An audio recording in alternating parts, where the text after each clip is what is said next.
So yes, I want to talk to you a bit about what I do, and also just an overview of how narrative could be used also in other classes. So I thought this was a great quote from Monsieur Le Guin. The social function of narrative is not limited to primitive people sitting around the fire, telling each other where fire came from and why they're sitting around it. There's a lot more to it, right? I mean, stories surround us. We are storied animals. We come with all of our experiences and stories. When we come together in a group, there are multitudes of stories between us. And all kinds of things are happening with our bodies and our minds, right? We've sort of got these electrical charges going off in our brains. So it's really a narrative in itself when we get together. So whether we're discussing experiences from the past, or whether we're talking about something that's going on now, or whether we're talking about wishes that we have for the future, like our New Year's resolutions. This applies to me right now because I can't seem to get back into my fitness thing. That's one of my narratives. So how about you? Anyone join me on that one? Once the weather gets cold, it's so hard, isn't it, to keep that story going.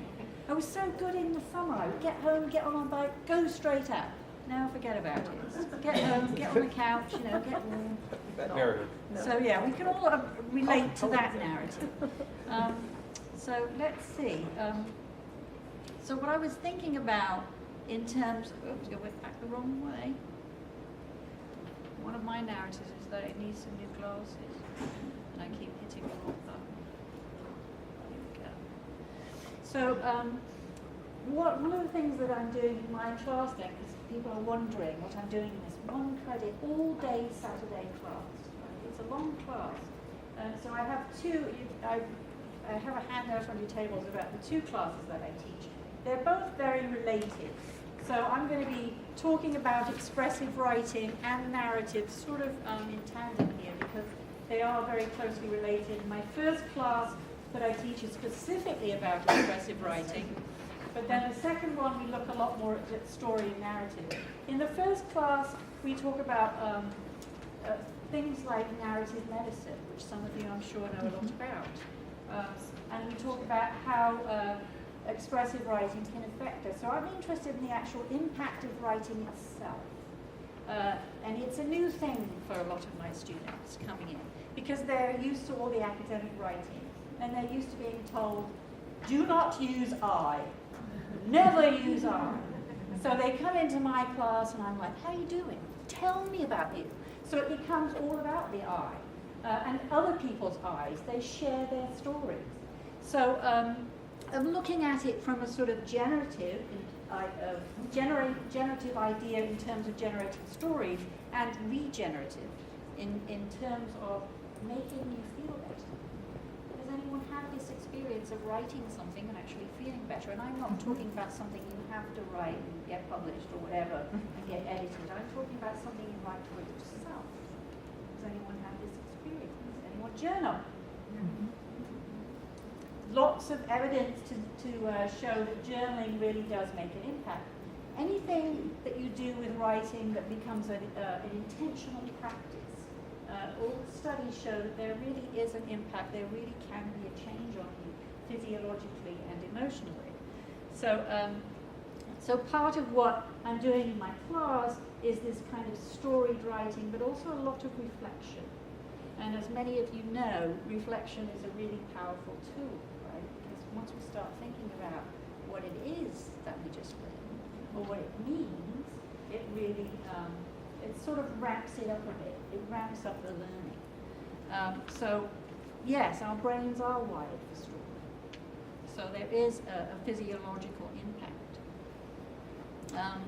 So here are some of the long-term psychological and physiological benefits of expressive narrative writing in healthy populations. And I say healthy, but really it's everybody. I'm working with a healthy population, let's say.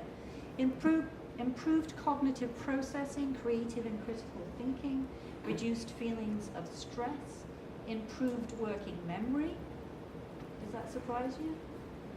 Sense of connection and empathy with self and others. And empathy is something that we know, those of us who study literature, know that that's one of the things that happens when you study literature. You suddenly get inside other people's heads, right? That's the one time you can be a totally different person and experience what they're experiencing. So it develops this sense of empathy. So our stories work to do that. So I'm giving you a really quick overview here. It was really hard to condense some of these things down. These are just a few of the people that, for me, have had an impact on what I've learned. And these are some experts in the field, but you may know many more, and there are tons of them. Kathleen Adams actually has a certification program in journaling therapy. She has a center in Colorado, and she has a very large following, and I've been to several of her workshops, and she's brilliant. Richard Davidson's an interesting character because he really works with neuroscience and mindfulness, and he sees writing as a meditative practice. He's actually worked with the Dalai Lama. The Dalai Lama invited him to work with some of his people because he saw that too many people were focusing on stress and using writing for trauma and to help people with disease. And he said, well, what about people who are already healthy? How does it impact them? So Richard Davidson has done some really incredible work with that. James Pennebaker, you see his name come up multiple times if you start looking at expressive writing, if you start researching that. He's written a lot about it. He initially did start with looking at the impact of disease, the impact of writing on disease and trauma, and he's found that with practice of only 20 minutes a day, that there can be a significant change when someone's focusing on a particular area that they want to, work with. And even a physical ailment, he's seen changes in that. So psychological changes, physical changes. It's really quite remarkable. Some of you may have heard of Ira Progoff. Back in the late 60s and 70s, he was developing something called intensive journaling. And actually, Kathleen Adams has worked a lot with some of his ideas. So just throw in a few things out there if you're interested in hooking it up. So how can you incorporate narrative writing into the academic classroom, and why would you want to? I think many of you do, don't you? I'm preaching to the choir. Especially after I looked at the presentations out there, I could see that that's what we're all kind of doing. We're looking at ways to get students to express themselves and to learn in new ways, right? It always takes something, some little spark. And this is what writing does. Yes, it develops social coherence, improves communication, illustrates connections and relevancy, engages interest in discovery, improves retention of ideas, invites creative and reflective thinking, and validates the learner's response. And I thought this last one, I added it because I thought it's really important, because working in the Writing Center, for those of you who don't know, I'm the coordinator of the Writing Center, and we see a lot of students who come in with all kinds of papers, right? I know more about physiology than I ever thought I would need to, because I've seen them all, right? But often a student comes in with a research paper. It's supposed to be a research paper, but they don't think it's theirs. They haven't identified with it. They don't know how to make that connection. It's just something they were assigned to do. They're trying to pull all these ideas. They're everybody else's ideas. They're not owning it. So to me, this concept of validating the learner's response, it can happen when you give somebody permission to say, well, how do you actually feel about it? Let's talk about this topic. Forget what you have to do in the assignments for a minute. And I'm not talking about taking a whole class for this. You can do some of these things in 2-3 minute bursts of writing. A quick write. Tell me your response. Tell me how you feel. Are you scared? Are you freaked out? And we'll talk a bit about how you can also have the writer look at some of these things from different perspectives, from different points of view, and that can also really spark something. I hate doing these PowerPoints. So I'm going to have you do a little write now, so this is up to you, because I want us to talk a bit about what happens when we do a quick write now. I'm calling this a micro write. So these quick, so then you can do micro themes, a theme related to your class. Some of you probably already do journal entries. Anybody do that in their classes?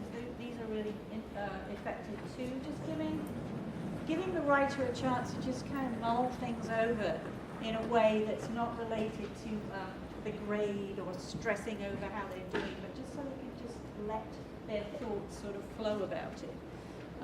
I know some of you, I know in nursing and a lot of the other health, social work areas, social sciences, case studies. I read a lot of case studies in the Writing Centre. Another kind of story, right? And these are all things that develop empathy when you're reading somebody else's story. But when we put ourselves in the place of being the blind one, being led around, right? That develops a certain kind of empathy. You suddenly realize, wow, this is a whole other experience for my senses. He's not here now, but Chris was really dragging me around. But what is he doing? I thought you were dancing. I trusted him, thank goodness. Reflection and review, I think, is really key. I really like to end almost every write I do with some kind of reflection about, okay, so what did that do for you? How do you feel about that? Did you learn anything from it? Did it make you think about anything? Did it spark other thoughts? And sometimes it's really interesting what comes up. Some very unexpected things come up sometimes. So that's something that we can all do in our classes. The point of view writes, I think is really interesting, and I was thinking how you could do that from the perspective of the subject. What's the subject you're teaching? A little quick write. How does the subject feel about you learning it? Write from the perspective of the subject. Write from the perspective of the disease. How does this disease feel? What's it doing? Is it deliberately overtaking things? Does it not mean as much as it seems to you?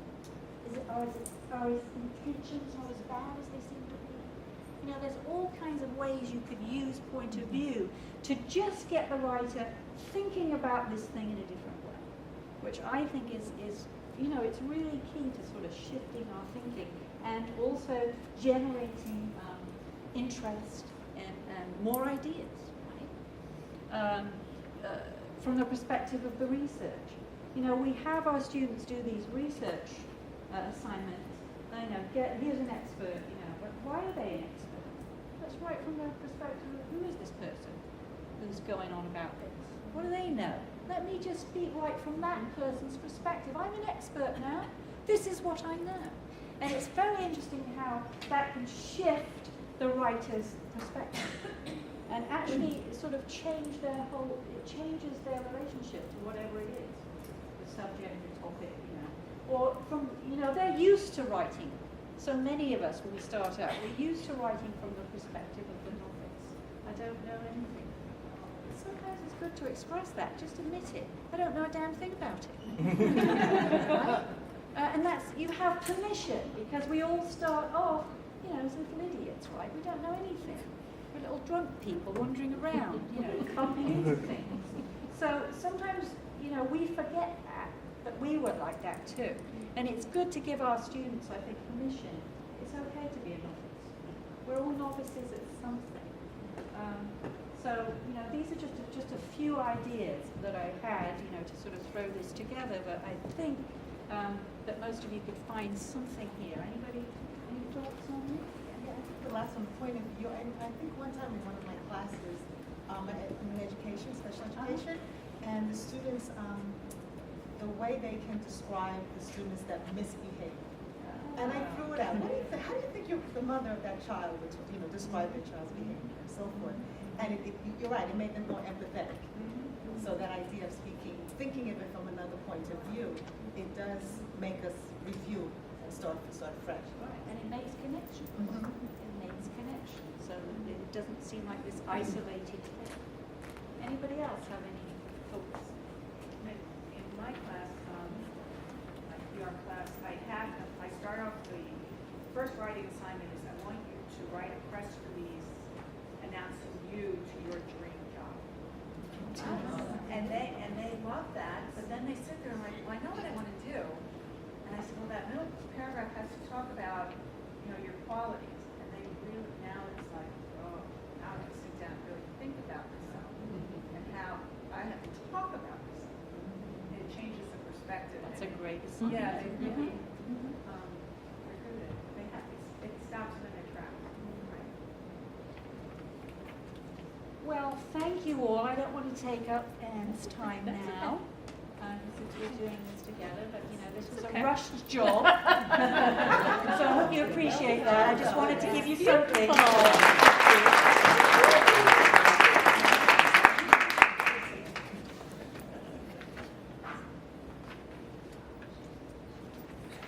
I had never done that. Did anyone else ever do that exercise with the words, with the 3 words? It was my first time. I love it. I'm taking that with me. I just hit her.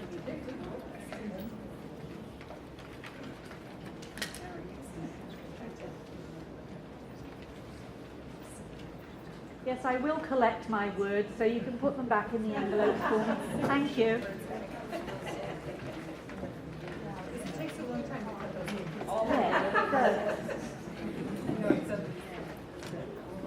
Okay. So can you hear me okay? We do have microphones, but can you hear me okay? Yeah. All right. Can you hear me now? Can you hear me now? I have that booming Brooklyn voice. Okay. When I lived in California, people always love the accent, right? They love the accent, and they'd always say, just keep talking. So anyway, but I'm with my people here, right? We understand each other. Okay, so in my very brief section, I'm going to talk about how I've used narrative pedagogy, and I'm going to switch it a little bit to talk about narrative as a pedagogy, and how I use this in my psychosocial nursing class. And I've used it for about 7 semesters now. And I'm going to talk about how I incorporate it in an assignment. And then I want to talk about what the educational experiences are of the students in that class. So this is how I look at my use of narrative pedagogy. I look at any kind of engagement with our students as really being an intersection of a few things. I think we have to know who we are as faculty. Who are we? What lens do we approach teaching from? Okay, and I'm going to elucidate on these a little bit. But who are we? And what is our philosophy of teaching and learning? I know for those of you who've done tenure and promotion portfolios, you've thought about that a lot, right? And I know my colleagues in education, certainly this is part and parcel of who you are as beings. But for those of us who come from other disciplines, maybe that isn't something we've given a lot of thought to. So I think knowing who we are as faculty and what we bring into a class, the students, what level are they at in terms of their academic preparation? What has their experience been in education? Third is looking at what are the student learning outcomes? What is the content and what do we hope that our students leave that course with, right? And lastly, I put assignment because sometimes we are teaching classes that have a component that maybe we don't have a lot of wiggle room. So my course happens to be a writing intensive course. So for those of you who share my joy in writing intensive courses, and I do, I have to say, I now enjoy it. And I think my students enjoy it. So I wanted to talk about, the fact that we do need to have a writing assignment. So I'll share a little bit about who I am, because that's what I bring into my classroom. And I'm not going to go through each of these things, but in essence, my background is I have a master's degree in psychiatric nursing and another one in holistic nursing. So I come from paradigms where I need to listen very intensely to people because what their experience is not so obvious. And in holistic nursing, it's really looking at that integration of body, mind, and spirit. So that is my background, and those are just some theorists. Those of you from nursing backgrounds know some of those theorists. And who am I as an educator? Right? This is my 16th year in higher education, but I spent many years in the hospital as a clinical nurse specialist, orienting people and doing a lot of education of new nurses over the years.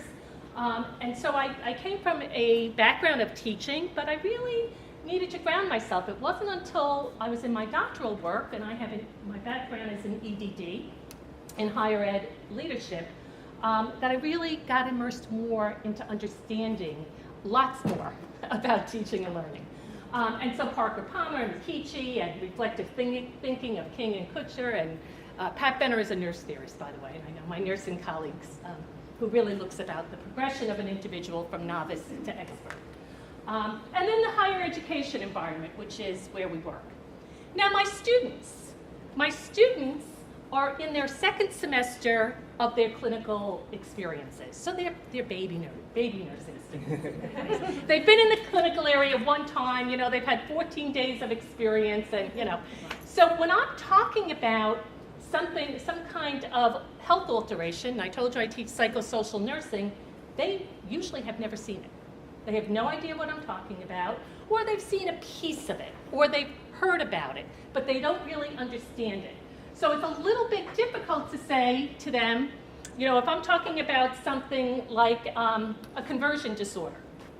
All right, so conversion disorder is where you have neurological symptoms, but there's no physiologic basis, right? So someone wakes up and they're blind one day, okay? Well, they've never seen it before. It's hard for them to wrap themselves around it. They can't say, yes, I saw that in clinical last week, because I told you they've only had a few days.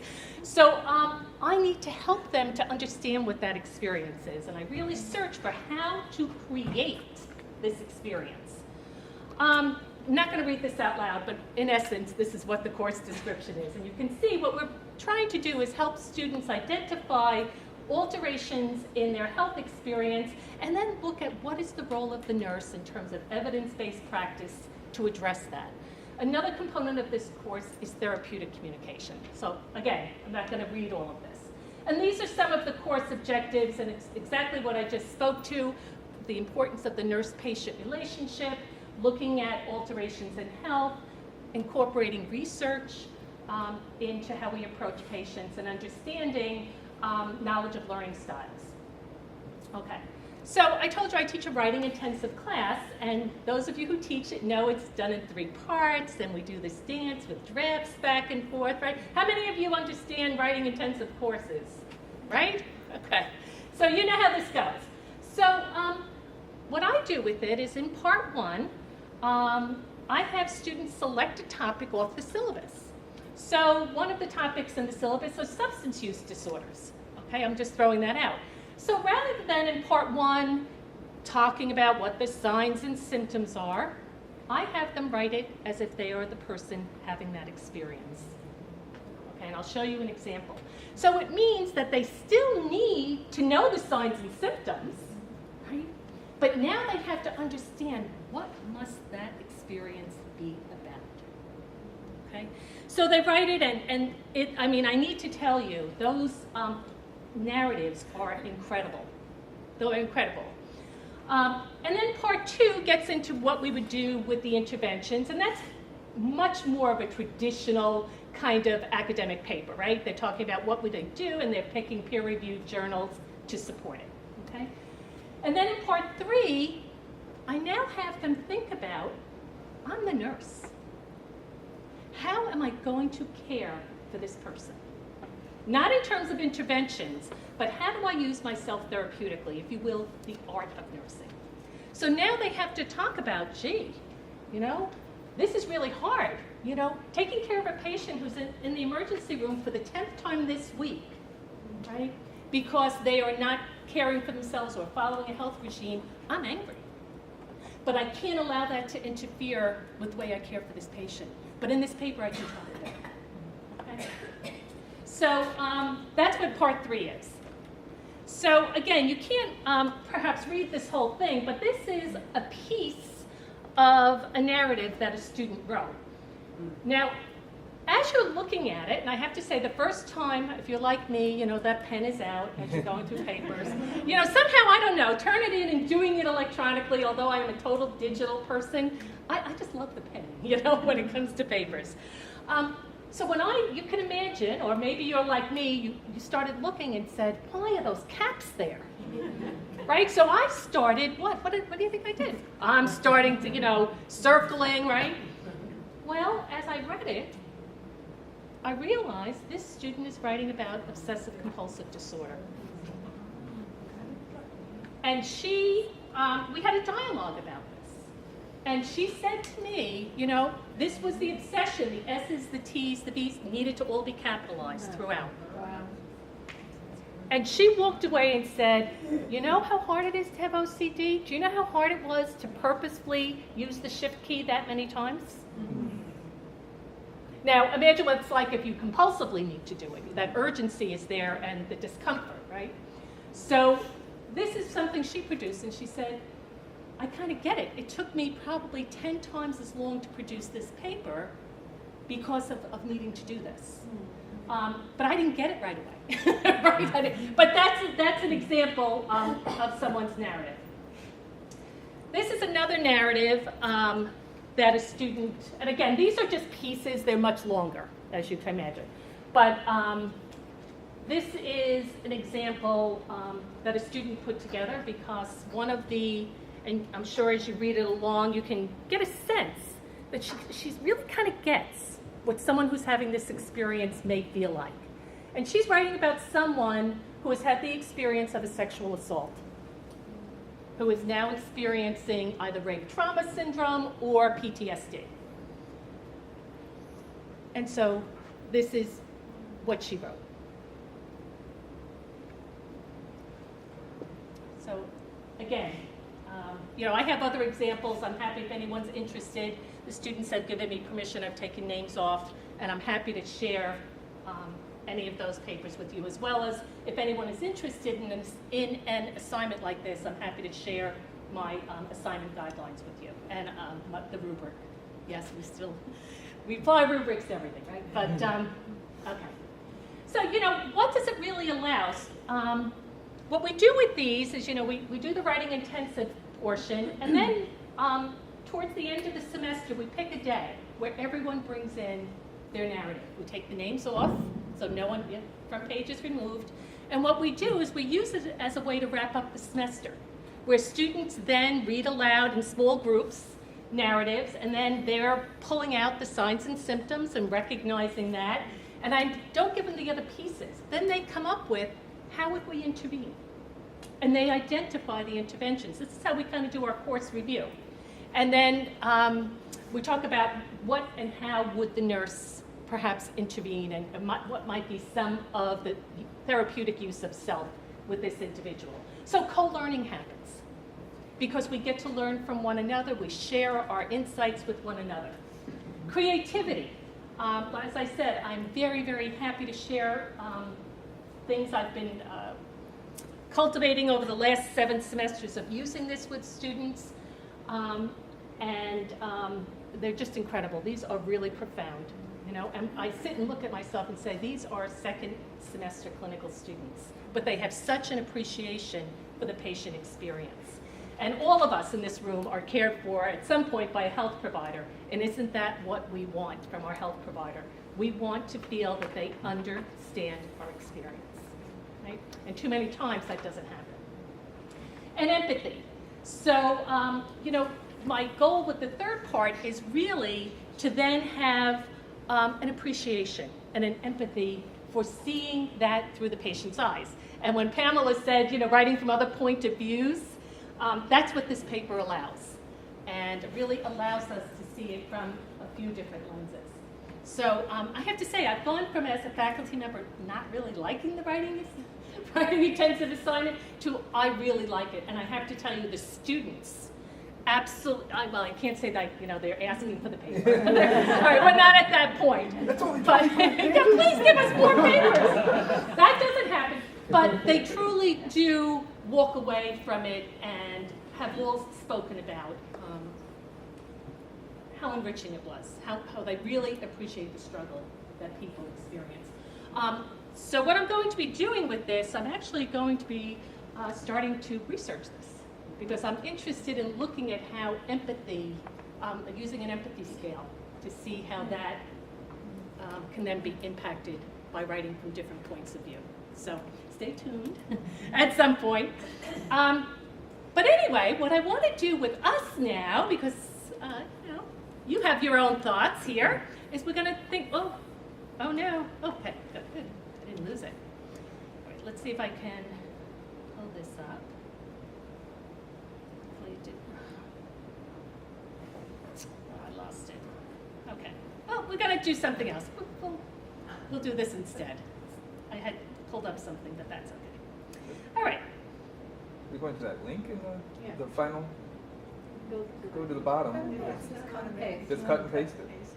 Yeah, I'm not sure if the sound's on, so for time, I think I'm just gonna, thank you for making that suggestion. But I want to get you guys involved too, so let me,